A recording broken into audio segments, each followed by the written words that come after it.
Media है वो fourth pillar of the country है। तो fourth pillar of the country जब तक अपना काम ढंग से नहीं करेगा तब तक जो चीजें सच्चाई है वो ऊपर नहीं आ सकता है। पैनल बैठे होता है तो दोनों के बीच में मीडिया का ये रहता है कि दोनों को कैसे कैसे लड़वाया जाए। सीबीआई का जो फैसला आया है वो मुख्य मीडिया को लेकर का है। अभी हम सोशल मीडिया की बात ही नहीं करें, मुख्य मीडिया को जो है कहीं ना कहीं बोला जा रहा है कि वहां पर अगर कोई सरकार की आलोचना कर रहा है तो उसके खिलाफ एक्शन लिया जा रहा है। कहाँ एक्शन लिया जा रहा है? आप मुझे एक एग्जांपल दे दीजिए जहां पे एक्शन लिया जा रहा है। अब मुख्य मुख्य मीडिया जैसे बहुत बड़े बड़े हमारे नेशनल चैनल है, उस पर देख लीजिए आप, रात के 9 बजे आपको हर विपक्षी पार्टी का प्रवक्ता बैठा हुआ मिल जाएगा। दबा के वो लोग तनकीद करते हैं बीजेपी गवर्नमेंट के, दबा के मोदी जी को उल्टा सीधा बोलते हैं।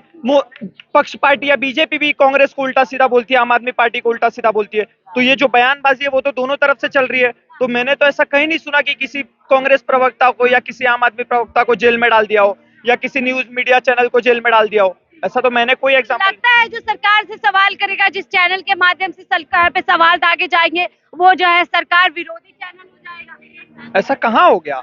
आप कोई भी एग्जांपल ले लीजिए, रोज शाम को 5 बजे से लेकर रात के 9 बजे तक डिबेट चलती है। उसमें हर पक्ष पार्टी हो चाहे विपक्ष पार्टी, वो एक दूसरे से सवाल करते हैं, एक दूसरे को जवाब देते हैं।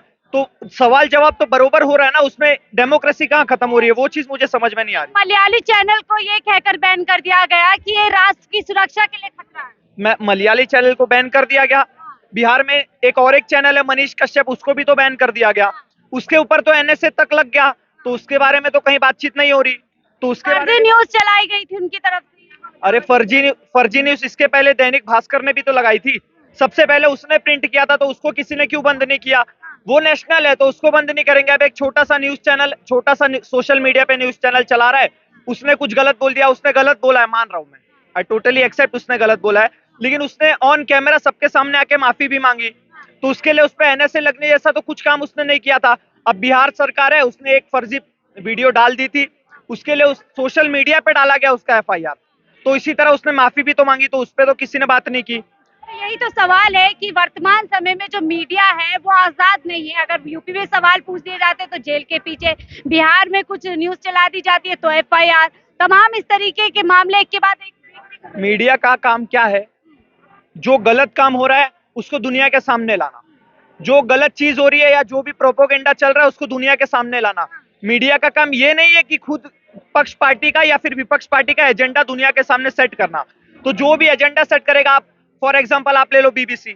बीबीसी हमारे भारत के खिलाफ जहर उगल रहा था, नरेंद्र मोदी जी को टारगेट कर रहा था। उसने 1943 में हुए ये जो बंगाल फेमाइन था, जिसका बाप बैठा था चर्चिल, उसके खिलाफ तो बीबीसी ने कोई डॉक्यूमेंट्री नहीं बनाई। और बात रही बीबीसी को बैन करने की, तो पहली बात तो बीबीसी बैन हुआ नहीं है, और बीबीसी पहली बार भारत में बैन नहीं हो रहा है। इसके पहले इंदिरा गांधी जी ने 2 बार बैन किया था, तो उसके बारे में तो कोई बातचीत नहीं कर रहा। अगर तुम हमारे भारत देश के खिलाफ, हमारे भारत देश में ही रह के खाओगे, हमारे पैसे पे पलोगे और उसके बाद हमारे खिलाफ प्रोपोगेंडा फैलाओगे, तो तुम्हारा बैन होना तो लाजमी है ना मैम। तो आपको लगता है प्रोपेगेंडा फैलाया जा रहा है? प्रोपोगेंडा फैलाया जा रहा था, तो उस प्रोपोगेंडा फैलाया जा रहा था, उसके बाद भी हमारी सरकार ने उनके ऊपर कोई कड़ा एक्शन नहीं लिया। अब तुम टैक्स चोरी करोगे तो उसके ऊपर केस तो होगा ही, तुम्हारी जांच पड़ताल तो होगी। तो जांच पड़ताल हो रही है, जो भी काम हो रहा है वो हमारे कॉन्स्टिट्यूशन के हिसाब से हो रहा है, हमारे लॉ के हिसाब से हो रहा है। तो उसमें तो यूके को बोलने की जरूरत ही नहीं है। बीबीसी जो काम इंडिया में कर रहा है, तो इंडिया में हो तो तुम्हें इंडिया के रूल के हिसाब से चलना पड़ेगा, और नहीं चलोगे तो तुम्हारे ऊपर कार्रवाई तो होगी। तो ये तो यही बात होगी ना कि सरकार के अगर समर्थन में बोलोगे तो वाहवाही मिलेगी, अगर खिलाफ बोल दिया तो ऐसे काम। सरकार के विरोध में भी तो बहुत कुछ बोला है। भिंडरावाला का उन्होंने इंटरव्यू लिया था, तब तो उन्हें बैन नहीं किया गया। ग्लोबल ये जब हमारी करेंसी बैन हुई थी तभी भी बीबीसी ने बोला था। राहुल गांधी जी को जब ये राहुल गांधी जी की सदस्यता चली गई तभी भी बीजेपी ने बोला। तो ऐसे सब मुद्दों में तो उनको बैन नहीं किया गया। तुम हमारे देश के खिलाफ बोलोगे तो तुम्हें बैन करेंगे, और बाकी तुम्हें जितनी तनकीद करनी है करो ना। तुम बीबीसी छोड़ दो, बहुत सारे चैनल है, आज तक हो गया, एनडीटीवी हो गया, फलाना ढिकाना, दुनिया भर के न्यूज चैनल उनकी तनकीद करती है बीजेपी की। उनकी कुछ पॉलिसी अच्छी होती है तो उसकी तारीफ होती है, कुछ बुरी होती है तो उसका विरोध भी होता है। तो उन्हें तो किसी ने बैन नहीं कर दिया। पर्टिकुलर बीबीसी को क्यों बैन किया? टैक्स चोरी के मामले में। तो टैक्स चोरी सीजेआई ने सरकार को फटकार लगाते हुए कहा है कि आप राष्ट्र सुरक्षा के नाम पर किसी की भी आजादी और अधिकार को नहीं छीन सकते। यही सीजेआई के जो हेड है चंद्रचूड़ जी, उन्होंने ये कहा था कि जो मीडिया है वो भारत का चौथा स्तंभ है, उससे आजाद रहना चाहिए। आजाद थे। उसके बाद कुछ दिन बाद फिर से उन्हीं का बयान आता है कि मीडिया को गलत खबर नहीं दिखानी चाहिए, मीडिया को सब सही खबर दिखानी चाहिए। तो अब हमें चंद्रचूड़ जी ही बता दे कि हम ये वाली उनके बयान के साथ रहें या ये वाले साथ रहें। गलत न्यूज को तो मना कर रहे हो, तो अभी भी बोल रहे हैं। हाँ, तो इसके पहले मीडिया का काम है सवाल करना। तो इसके पहले क्यों बोल रहे थे कि मीडिया को पूरी आजादी होनी चाहिए, वो जो वीडियो दिखाना चाहे दिखा सकते हैं। तो जब उनको पता चल गया कि जो सेंटेंस उन्होंने बोल दिया अब उसका मिसयूज हो रहा है, गलत प्रोपोगेंडा भी यहाँ पर चल रहे हैं, तो उन्होंने खुद ही अपना बयान बदल दिया। तो पहले हमारे सीजीआई हमें क्लियर इंडिकेशन दे देना ये करना है, उसके बाद सरकार करेगी। और अगर सरकार देख रही है किसी भी चीज में राष्ट्रहित खतरे में पड़ रहा है, राष्ट्र की रक्षा पर सवाल उठ रहे हैं, तो क्यों ना कार्रवाई करे। बात यहाँ पे मीडिया की नहीं, यहाँ पे वही कहा ना कि वो चैनल सिर्फ आलोचना कर रहा था। आलोचना करना कब से राष्ट्र की सुरक्षा के लिए खतरा हो गया? आलोचना करना राष्ट्र की सुरक्षा के लिए खतरा नहीं है, लेकिन एजेंडा सेट करना, दुनिया के दिमाग में, भारतवासियों के दिमाग में गलत प्रोपोगेंडा डालना, ये तो भारत देश के खिलाफ है। आप ये मत कीजिए, आप जो सही मुद्दा है उसको लेकर तनकीद कीजिए। हम भी आपके साथ खड़े होकर बीजेपी को 2 शब्द बोलेंगे, हम भी उनका विरोध करेंगे। आपके साथ चाहो तो यहाँ पे हम खड़े होकर धरना भी देंगे, लेकिन मुद्दा सही होना चाहिए। आपके हिसाब से अगर कोई प्रोपोगेंडा आप सेट करके लाओगे तो हम उसके साथ में नहीं रहेंगे, और हम खुद स्वागत करेंगे कि सरकार इस पर कार्रवाई करे। लेकिन अगर सरकार कुछ गलत कर रही है तो हम उसमें भी मीडिया का स्वागत करते हैं, हम खुद धरना देने के लिए तैयार हैं। अच्छा, एक आखिरी सवाल लूं, क्या आपको लगता है मीडिया का काम जिस तरीके से होना चाहिए, जो उसकी जिम्मेदारी है कि जो सरकार की बद नीति है या नियत है उसको जनता के सामने लाए और उस पर लगातार सवाल करे, क्या ये काम मुख्य मीडिया द्वारा हो रहा है? बिल्कुल हो रहा है। जैसा कि मैंने आपको 2 बार बता दिया, शाम को 5 बजे से लेकर 9 बजे तक डिबेट होती है इसी मुद्दे पे कि बीजेपी ने ये गलत किया, कांग्रेस ने ये गलत किया, बीजेपी ने ये सही किया, कांग्रेस ने ये सही किया। और जहां तक रही मीडिया पे खतरे की बात, तो मैं लगभग 2010 से यहाँ आ रहा हूँ। उसके पहले मुझे गिने चुने 2-3 चैनल दिखते थे, लेकिन मैं आ जाता हूँ तो कम से कम 15 चैनल यहाँ पे दिखते हैं ऑपरेट करते हुए। तो अगर इतना ही मीडिया खतरे में होता तो रोज एक नया चैनल नहीं खुलता मैम, लॉजिकल बात है। बहुत बहुत शुक्रिया। कुछ और लोगों से बात कर लेते हैं। क्या लगता है आपको देश के अंदर इस समय जो मीडिया है वो अपना काम जिम्मेदारी से कर रहा है? मीडिया बिल्कुल जिम्मेदारी से कर रहा है, बट अब डिपेंड करता है कि आप कौन से कॉन्टेक्स्ट में बात कर रहे हैं। हाँ। मैं पहले एक चीज बता दूं, आपका जो चैनल है वो विकासशील भारत है। वो मुझे लग रहा है आने वाले 1-2 साल में आप इसको विकसित भारत कर दोगे, क्योंकि देश इस तरीके से बदल रहा है। दूसरी बात, जो मीडिया की बात कर रहे हैं, मीडिया देखिए कुछ लोग ऐसे हैं जो पॉजिटिव बात कर रहे हैं, जो पॉजिटिव है उसको पॉजिटिव दिखा रहे हैं, जो नेगेटिव है उसको नेगेटिव दिखा रहे हैं। कुछ ऐसे लोग हैं जो पॉजिटिव में भी नेगेटिविटी ढूंढते हैं और नेगेटिविटी में भी पॉजिटिविटी ढूंढते हैं। तो उन लोगों से थोड़ा सावधान रहने की जरूरत है, क्योंकि चलिए, ये सवाल मैं बीच में रोक रही, ये सवाल मैंने भी कहा कि सिर्फ जो सरकार है उसकी वाहवाही करना ही पत्रकारिता नहीं होता, और सिर्फ क्योंकि तुमको विरोध करना है इसलिए सरकार का विरोध करते रहना ये भी पत्रकारिता नहीं होता। जो अच्छे काम है उसकी चर्चा लगातार, चाहे आप विपक्ष में पक्ष में, होती रहनी चाहिए। ये बात हम भी कह रहे हैं। नहीं, ये बिल्कुल सही आप कह रहे हैं। जो सच्चाई है वो सच्चाई दिखाना चाहिए। देखिए, एक टाइम था जब हम लोग दूरदर्शन देखा करते थे, वहां पे न्यूज का सिर्फ ये काम होता था कि जो एक्चुअल में न्यूज है वो न्यूज ब्रॉडकास्ट करना, और पूरे दिन का एक, अगर आप सिर्फ और सिर्फ 5 मिनट का न्यूज देख लेते तो पूरे दिन क्या एक्टिविटी हुआ है देश में वो पता चल जाता। लेकिन आज जो जमाना है ना, वो जमाना हो गया मिर्च और मसालों का। अगर आप जब तक टीआरपी बढ़ाने के लिए ये सारी चीजें करते रहेंगे, तब तक में जो फैक्ट है वो एक्चुअल में जो व्यूअर्स है उसके तक नहीं आ पाता, कुछ चीजें रह जाती है। तो मेरा ये मानना है कि एक जो मीडिया है वो 4th pillar of the country है। तो 4th pillar of the country जब तक अपना काम ढंग से नहीं करेगा, तब तक जो चीजें सच्चाई है वो ऊपर नहीं आ सकता है।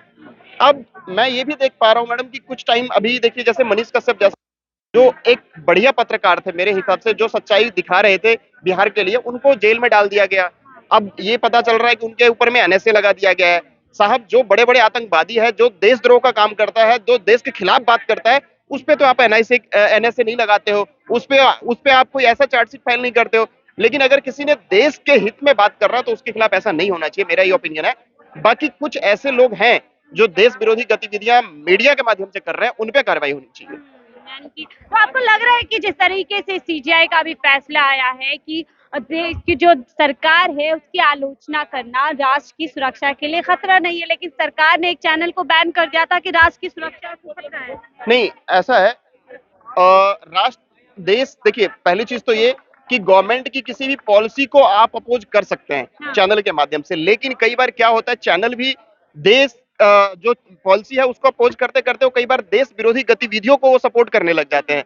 तो उससे क्या होता है कि आप कि देश की जो छवि है वो वर्ल्ड वाइड में कमजोर होता है, धूमिल होता है। कोर्ट ने तो यही तो कहा है कि राष्ट्र सुरक्षा को खतरा इस नाम पर आप हवा में बात नहीं कर सकते, आप तथ्य लेकर आइए, तथ्य होगी तो कार्यवाही भी होगी, उस हिसाब से फैसला भी होगा। मैं वही कह रहा हूँ आपसे कि इस पे फैक्ट पे बात होना चाहिए। अगर वो फैक्ट सही है तब तो कोई कार्रवाई नहीं होना चाहिए। अगर वो देश विरोधी किसी भी गतिविधि में शामिल है तो डेफिनेटली उस पर कार्रवाई होना चाहिए, मेरा ये मानना है। और उन तत्वों को अवश्य बंद करना चाहिए, क्योंकि मैडम आज जो है ना दुनिया मीडिया का है। आज जो आप यहाँ कर रहे हो ना वो यूएसए, अमेरिका और यूरोप में हर जगह वो चीज दिख रहा है। भारत की छवि कहीं भी धूमिल नहीं होना चाहिए। तो मेरा ये मानना है कि सच्चाई के साथ चलना चाहिए। सच्चाई मीडिया का काम है दिखाना, और दिखाते रहना अच्छा, जिस चाहिए। तरह आपने कहा कि इससे चर्चा होती है और लगातार भुनाने की कोशिश की जाती है, नमक भी क्या इस समय देश की जनता भी ऐसी हो गई है कि वो वैसा ही कंटेंट चाहती है, वैसी चीजें देखना चाहती है? देखिए, ये हकीकत है कि जब तक आपको खाना ही खाते हैं, अगर वो जब तक मिर्च मसाला थोड़ा स्पाइसी नहीं हो तो लोगों को मजा नहीं आता।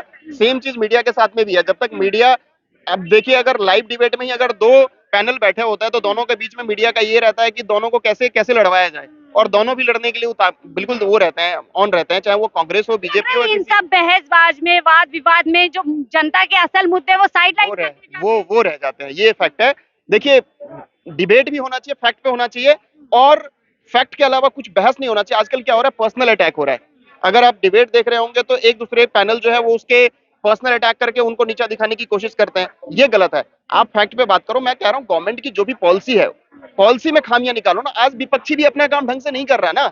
आज विपक्षी क्या कर रहा है, सदन में जाकर के डेस्क पे चढ़ करके शोर मचा रहा है, उससे जनता का भला नहीं होगा। कह तो रहे हम देखिए अडानी के मामले पे सवाल कर रहे हैं, रिश्ता पूछ रहे हैं क्या है, एक घोटाले को सामने ला रहे हैं, तो इससे जो सत्ता पक्ष है उसको दिक्कत क्या हो रही है? क्यों नहीं वो जो है सीजीआई रिपोर्ट, माफ कीजिएगा, क्यों नहीं वो उसपे जेपीसी रखवा ले? देखिए मैडम, ऐसा है कि इन सारे मामले पे कहीं ना कहीं डिस्कशन होना चाहिए असेंबली में। और ये सारा देखिए, एक टाइम ऐसा था जब अटल जी भी विपक्ष में थे, और अटल जी ने कैसे एक विपक्ष का एक असली भूमिका अदा किया था, और उन्होंने देश को दिखाया था कि अगर सत्ता में बैठे हुए लोगों का कोई महत्व है ना देश के लिए, तो विपक्ष वाले लोगों का भी उतना ही महत्व है। मेरा ये मानना है कि विपक्ष और पक्ष दोनों को मिलकर के देश की बात करना चाहिए, देश कैसे आगे बढ़ेगा उसकी बात होनी चाहिए।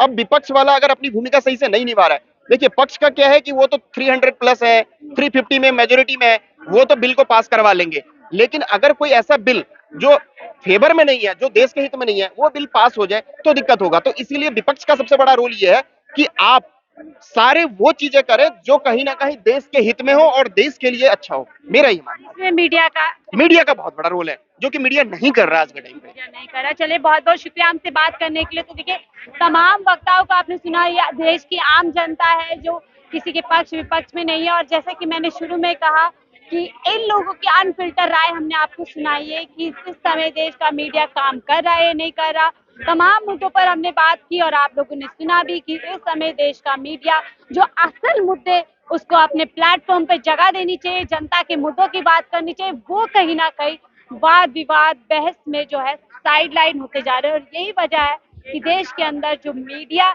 है वो अपने आप को जो है कहीं ना कहीं आजाद महसूस नहीं करता है।